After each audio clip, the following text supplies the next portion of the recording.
और पहला सवाल यही है कि अमेरिका ईरान के बीच जिस तरीके से समझौता हुआ था, लेकिन उसके बाद भी जो है हालात सामान्य होने का नाम नहीं ले रहे हैं। आज भी जो है एक जहाज पर हमला हुआ है। आखिर कैसे देखें इस पूरे तथाकथित एमओयू को या डील को?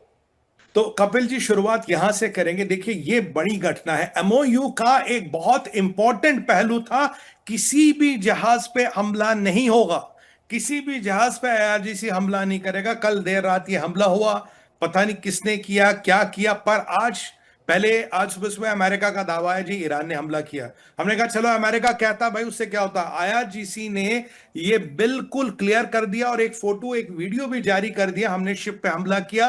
और ये कहा गया कि ये शिप हमारे कहे हुए रास्ते पे नहीं चल रहा था। देखिए विवाद क्या था, कल हमने बात की MH1 पे कि एक आईआरजीसी कहता है मेरा जो बताया हुआ रास्ता स्ट्रेट ऑफ हॉर्मुज पे आप उससे चले, मेरी सहमति से चले, मेरे अप्रूवल से चले, आपका कुछ नहीं होगा।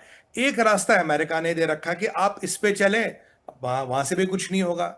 और ओमान ने भी कहा नहीं जी, कोई जजिया वजिया नहीं लेगा, जो शिप चलना है वो किसी भी रास्ते से जा सकता है, कोई स्ट्रेट ऑफ हॉर्मुज पे कंट्रोल नहीं होगा। तब आईआरजीसी ने ओमान से अपने ताल्लुकात तोड़ दिए थे और जो एक ज्वाइंट कमिटी बनी थी या ज्वाइंट अथॉरिटी बनी थी स्ट्रेट ऑफ हॉर्मुज को चलाने की, उसको ध्वस्त कर दिया गया था। और ये जो शिप है ये आईआरजीसी के बताए हुए यानी कि ईरान के बताए हुए रास्ते पे नहीं चल रहा था। जो दूसरा रास्ता अमेरिका ने प्रस्तावित किया, क्योंकि स्ट्रेट ऑफ हॉर्मुज काफी चौड़ी है, कई सारे रास्ते, कई सारे शिप मल्टीपल टाइम्स निकल सकते हैं, ऐसा नहीं केवल 2 शिप की जगह मल्टीपल शिप्स निकल सकते हैं। इस शिप पे आईआरजीसी ने ड्रोन के माध्यम से हमला किया। ये सिंगापुर का फ्लैग कार्गो शिप था और अगर ईरान का मैं पॉइंट ऑफ व्यू देखूं तो ये शिप पूरा जल के खाक हो गया है।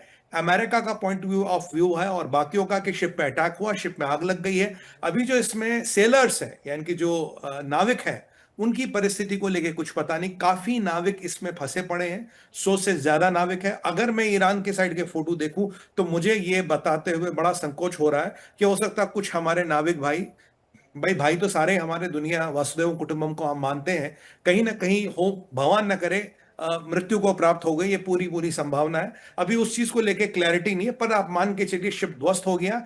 यानी कि ईरान ने बताते हुए, जताते हुए, कहते हुए पहला सीज फायर का वायलेशन कर लिया, जो था कि स्ट्रेट ऑफ हॉर्मुज में छेड़छाड़ नहीं करोगे, किसी शिप पे अटैक नहीं करोगे, स्ट्रेट ऑफ हॉर्मुज पे शिप आते जाते रहेंगे। इस पे केवल इसलिए हमला किया गया कि आपने हमारे बताई हुई लाइन पे नहीं चले, इसलिए हमने हमको ध्वस्त कर दिया। तो सर ये एक सीज फायर का वायलेशन हम मान सकते हैं, एक बहुत बड़ा वायलेशन मान सकते हैं। और ये जो सीज फायर का फंडामेंटल था और जो ट्रम्प का ऑब्जेक्टिव है कि स्ट्रेट ऑफ हॉर्मुज को खोले, तो ये उसमें पहली मैं सेंध मानता हूं। अभी तक एक वैचारिक सेंध थी, विचारों का मतभेद हो सकता है, या फिजिकल एक्शन आ गया, आया जिसने शिप को ध्वस्त कर दिया। और ये डोनाल्ड ट्रंप साहब को मैं पूछूंगा, अभी जुम्मा जुम्मा आपको इनको पैसे दिए 4 दिन नहीं हो गए और ये अपने जहादी हरकतों पे वापस आ गए, तो मतलब जहां आपसे पैसा इन्होंने निकाल लिया $10-20 बिलियन जो इनके खाते में आ गया, तो ड्रोन चलने शुरू हो गए। ट्रंप साहब, क्या हुआ आपके एमओयू का, क्या हुआ आपके इकरारनामे का, कहां गया आपका दलाल पाकिस्तान, और कहां गए वो कतरी, और कहां छुपे हैं सऊदी, और कहां छुपे ये कतर और पाकिस्तान के मीडिएटर, कहां है तैयब अर्दोगन आज? ये बताइए, सिंगापुर के जहाज पे हमला करके आपने क्या पॉइंट प्रूव किया कि भाई मेरी बात नहीं मानोगे, मैं जाला दूंगा, खा कर दूंगा, राख कर दूंगा। यानी कि जातिक मानसिकता और भावनाएं और हरकतें वापस उतर चुकी है। जुम्मा जुम्मा 8 दिन नहीं हुए साहब, वास्तविकता यह है।